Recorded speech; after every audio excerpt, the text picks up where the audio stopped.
Good morning children. मैं Indu madam Hindi कक्षा में आज मैं आप लोग को व्याकरण पढ़ाने जा रही हूँ। व्याकरण का यह आपका पहला अध्याय है, पहला पाठ है। और पहला पाठ में हमेशा शीर्षक क्या होता है पता है ना, भाषा। तो आज हम लोग भाषा के बारे में पढ़ेंगे। इस पाठ में हम लोग क्या सब पढ़ने जा रहे हैं। मुझे एक बात पहले बताना है कि आप लोगों ने व्याकरण की बुक अब तक जरूर खरीद लिया होगा। तो पहले तो आप बुक सामने खोल लीजिए और ये आपकी बुक है। अगर नहीं खरीदे हैं तो आप जल्दी जल्दी इसको खरीद लीजिए। इसका पहला पार्ट जो है वो है भाषा, लिपि और व्याकरण। इस पाठ में हम लोग क्या सब पढ़ने वाले हैं, मैं पहले आपको बता देती हूँ कि क्या सब आज हम लोग पढ़ेंगे इस पाठ में। सबसे पहले पढ़ेंगे कि भाषा किसे कहते हैं, भाषा के प्रकार, लिपि पढ़ेंगे, व्याकरण पढ़ेंगे, मातृभाषा के बारे में पढ़ेंगे, राजभाषा के बारे में पढ़ेंगे, राष्ट्रीय भाषा के बारे में पढ़ेंगे और साहित्य के बारे में पढ़ेंगे। बस इतनी जो बातें हैं इसके ऊपर हम लोग आज पढ़ेंगे। तो सबसे पहले भाषा किसे कहते हैं, ठीक है। भाषा वह साधन है जिसके द्वारा हम अपने विचार या भाव बोलकर या लिखकर प्रकट करते हैं और दूसरों के विचार या भाव सुनकर या पढ़कर जानते हैं। क्या समझे? भाषा वह साधन है जिसके द्वारा हम अपने विचार या भाव, अपना मेरे मन में जो विचार है, जो भाव है, वो बोलकर, और चाहे तो हम बोलकर अपने भाव प्रकट कर सकते हैं या लिखकर, और दूसरों के बात जो है वो सुनकर या पढ़कर समझ सकते हैं। बस यही भाषा की परिभाषा है। तो भाषा किसे कहते हैं आप लोग जान गए। अब भाषा जो है वो हमेशा की तरह व्याकरण में क्या होता है, पहले परिभाषा और फिर भेद। तो भाषा के भी दो भेद हैं या प्रकार हैं। भेद और प्रकार दोनों एक ही चीज है, इसमें कोई अंतर नहीं। तो भाषा के दो भेद हैं। सबसे पहला है मौखिक और दूसरा क्या है, लिखित। तो मौखिक जो है, मौखिक जैसा कि नाम से स्पष्ट है, ये मुख से बोली जाने वाली भाषा है। तो मौखिक भाषा जो इसकी परिभाषा ये है कि यह भाषा का वह रूप है जिसमें अपने मन के विचार बोलकर प्रकट किए जाते हैं तथा दूसरे व्यक्ति के विचार सुनकर समझे जाते हैं। मौखिक भाषा में क्या होता है कि अपने मन के बात, अपने मन की जो बातें हैं, भाव हैं, वो बोलकर प्रकट किया जाता है और दूसरों का सुनकर समझा जाता है। मौखिक भाषा जो है इसके बारे में बता दें कि यह जो है ना दोनों भाषाओं में मुख्य भाषा है। वैसे तो दोनों की प्रधानता है, लेकिन मौखिक भाषा मनुष्य सबसे पहले सीखता है, बाद में वो लिखित भाषा सीखता है। तो बच्चा जन्म के बाद सबसे पहले बोलना सीखता है ना, तो मौखिक भाषा पहले सीखता है और बाद में लिखित भाषा सीखता है। और इसके जो उदाहरण हैं वो क्या है, दूरदर्शन पर समाचार वाचक समाचारों को बोलकर हम तक पहुंचाते हैं और हम सुनकर उन्हें क्या करते हैं, समझते हैं। इसके अलावा रेडियो पर गाने व समाचार सुनते हैं, आपस में वार्तालाप करना, फोन पर बातें करना, कहानी सुनना या सुनाना आदि, ये सब क्या है, मौखिक भाषा का उदाहरण है। और आप जब भी लिखोगे कि मौखिक भाषा किसे कहते हैं, तो इसके जैसे करके कम से कम दो उदाहरण जरूर देंगे, नहीं तो उससे भी अधिक दे सकते हैं, लेकिन बिना उदाहरण के कोई भी परिभाषा कंप्लीट नहीं होगा। अब आते हैं लिखित भाषा में। भाषा का ये दूसरा प्रकार है। तो लिखित भाषा है, इसमें तो लिखने की बात होगी।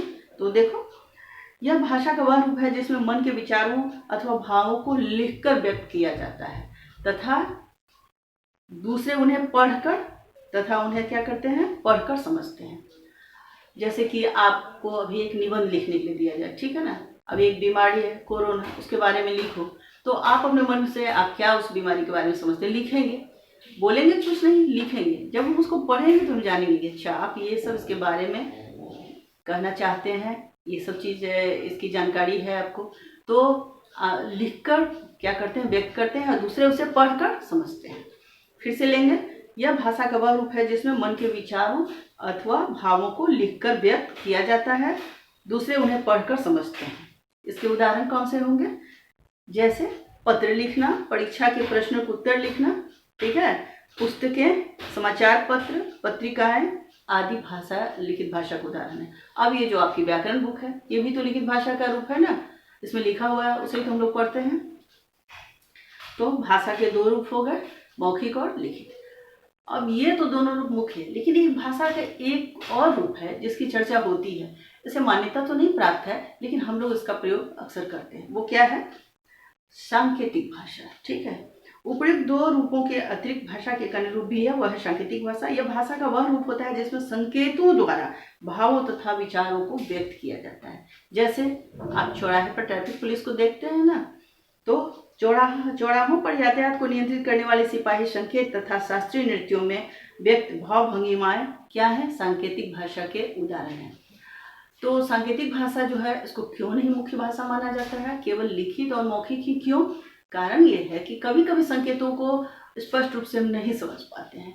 ऐसी स्थिति में ये सब देखते हुए इसे जो है मुख्य भाषा के अंतर्गत नहीं रखा गया है। लेकिन अक्सर देखते हैं ना, क्लास में आप लोगों को बहुत बात करते हैं तो कहते हैं ना, शांत रहिए, आप समझ जाते हैं कि हमें बोला जा रहा है, बोलते कुछ नहीं है, लेकिन ये फिंगर डालने से आपको लगता है कि नहीं, अभी हमें बात नहीं करना है। फिर बुलाने की बात होती है तो ऐसे बुलाते हैं तो ही आप समझ जाते हो। तो इशारे जो हैं ये भी काम करते हैं, संकेत, लेकिन पूरी तरह नहीं। अब हम लोग आते हैं मातृभाषा में। अभी आप देखें, भाषा पढ़ लिए, अब भाषा के प्रकार भी पढ़ लिया, अब लिपि, व्याकरण ये सब पढ़ना है, लेकिन पहले मातृभाषा पढ़ते हैं।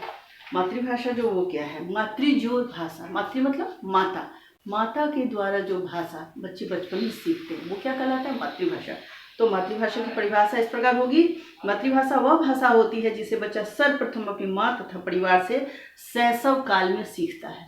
शैशव काल क्या होता है, बचपन का समय। उस समय जब ज्ञान होता है तब जो भाषा सुनाई पड़ता है और वही भाषा जो है बच्चे बोलने लगते हैं। तो घर में, घर के लोगों द्वारा जो बच्चे सीखते हैं वही उनकी मातृभाषा हो जाती है। अब जैसे कि गुरप्रीत नाम की एक लड़की है, उसका परिवार जो है पंजाबी भाषा बोलता है, तो गुरप्रीत बचपन से ही पंजाबी बोलने लगी, तो उसकी मातृभाषा क्या हुई, पंजाबी। उसी तरह ओशी नाम का जो लड़का है वो जापान में रहता है, उसके घर में उसके माता पिता तथा भाई बहन जापानी बोलते हैं, तो उसकी मातृभाषा क्या होगी बताओ, जापानी होगी ना। तो मातृभाषा का ये हो गया। अब आप राष्ट्रभाषा में आइए। वह भाषा जिसका प्रयोग किसी देश के सबसे बड़े भूभाग में किया जाता है उस देश की राष्ट्रभाषा कहलाती है। हमारे देश भारत में विभिन्न प्रांतों में विभिन्न भाषाएं बोली जाती है, परंतु हिंदी का प्रयोग संपूर्ण भारत में संपर्क भाषा के रूप में किया जाता है। अधिकांश भारतवासी हिंदी बोल व समझ ले सकते हैं, इसलिए हिंदी को भारत की राष्ट्रभाषा कहा जाता है। और राष्ट्रभाषा के बारे में ये बताएं कि क्या होता है कि अपने देश में, देश के किसी हिस्से में आप चले जाओ तो देखोगे कि हिंदी लोग लगभग समझ जाते हैं, इसलिए हिंदी को राष्ट्रभाषा कहा जाता है। अब आते हैं राजभाषा में। राष्ट्रभाषा अलग है, राजभाषा अलग है। तो राजभाषा, किसी भी देश में सरकारी कामकाज जिस भाषा में किया जाता है वह भाषा उस देश की राजभाषा कहलाती है, ठीक है।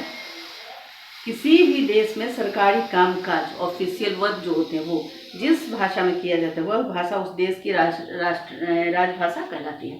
भारतीय संविधान द्वारा 14 सितंबर सन 1949 को हिंदी को स्वतंत्र भारत की राजभाषा घोषित किया गया। इस दिन की स्मृति में ही प्रतिवर्ष 14 सितंबर को हिंदी दिवस मनाया जाता है। और हिंदी दिवस के बारे में अगर चर्चा हो रही है तो मैं बता रही हूँ कि कब होगा, 14 सितंबर को होगा ना। स्कूलों में हम लोग कितने अच्छे से मनाते हैं, क्यों मनाते हैं, जैसे आप लोग अपना जन्मदिन मनाते हैं ना, खुशी मनाते हैं कि आज के दिन मेरा जन्मदिन है, उसी तरह हिंदी जो है इसे जो है उस दिन मान्यता प्राप्त हुआ था। तो इस दिन की स्मृति में प्रतिवर्ष 14 सितंबर को हिंदी दिवस मनाया जाता है। और ये कब हुआ, देश आज़ाद हुआ 1947 में, उसके 2 वर्ष बाद 1949 में। और हमारे देश के जो भूतपूर्व प्रथम राष्ट्रपति डॉक्टर राजेंद्र प्रसाद थे, उन्होंने इसे मान्यता दिलवाया संविधान में, इसलिए इस हिंदी दिवस के दिन उनको हम लोग जरूर याद करते हैं। अब हमारा है लिपि। लिपि क्या है, विभिन्न भाषाओं के वर्णों की बनावट भी भिन्न भिन्न होती है, इसलिए उनको लिखने का तरीका भी अलग अलग होता है। भाषा को लिखने का तरीका ही लिपि कहलाता है। और लिपि के बारे में जो कुछ खास बातें हैं वो मैं बता रही हूँ आपको कि भारत के संविधान के अनुच्छेद 343 में कहा गया है कि भारत संघ की राजभाषा हिंदी और लिपि क्या है, देवनागरी। भारत की राष्ट्र लिपि देवनागरी है, हम लोग की लिपि है वो है देवनागरी। ये संस्कृत, गुजराती, मराठी, राजस्थानी आदि भारतीय भाषाओं की भी लिपि क्या है, देवनागरी ही है। देवनागरी लिपि का विकास ब्राह्मी लिपि से हुआ था। यह दाईं से बाईं ओर लिखी जाती है, इसकी एक खास पहचान है देवनागरी लिपि की। पंजाबी की लिपि क्या है? गुरुमुखी। अंग्रेजी की लिपि रोमन तथा उर्दू की लिपि फारसी है। कुछ भाषाओं की लिपि ऐसे मैं आपको बता रही हूँ, जैसे हिंदी की देवनागरी हुई, अंग्रेजी की रोमन, संस्कृत की देवनागरी, पंजाबी की गुरुमुखी, बंगला का बांग्ला और जर्मन का रोमन और फ्रेंच का रोमन। ठीक है, अब हम आते हैं बोली में। आपने सुना होगा यहाँ की ये बोली है। बोली क्या होता है? भाषा का स्थानीय रूप बोली कहलाता है। किसी क्षेत्र विशेष में एक जो होता है भाषा, सभी लोग बोलना शुरू कर देते हैं तो वो वहाँ की बोली बन जाती है। ठीक है, और बोली जो है वो और साहित्य दोनों अलग चीज़ है। बोली में क्या है, लोग बोल भले ही लेते हैं लेकिन इसमें लिखित साहित्य ये सब नहीं होता है। बोली के लिए व्याकरण के नियम नहीं होते हैं। व्याकरण का जो नियम होता है स्त्रीलिंग पुल्लिंग ये सब नहीं होता है बोली में। भारत की कुछ बोलियां उदाहरण के लिए लीजिए, पहाड़ी बोली है, बुंदेली बोली है, मैथिली आदि है। अब आते हैं साहित्य। साहित्य किसे कहते हैं? ज्ञान के संचित कोश को साहित्य कहते हैं। साहित्य का सामान्य अर्थ गद्य तथा पद्य की रचनाओं से होता है। ठीक है, साहित्य का सामान्य अर्थ गद्य तथा पद्य की रचनाओं से होता है। गद्य में हो जाता है जैसे निबंध वगैरह हो जाता है, और पद्य में कविता के रूप में हो जाता है।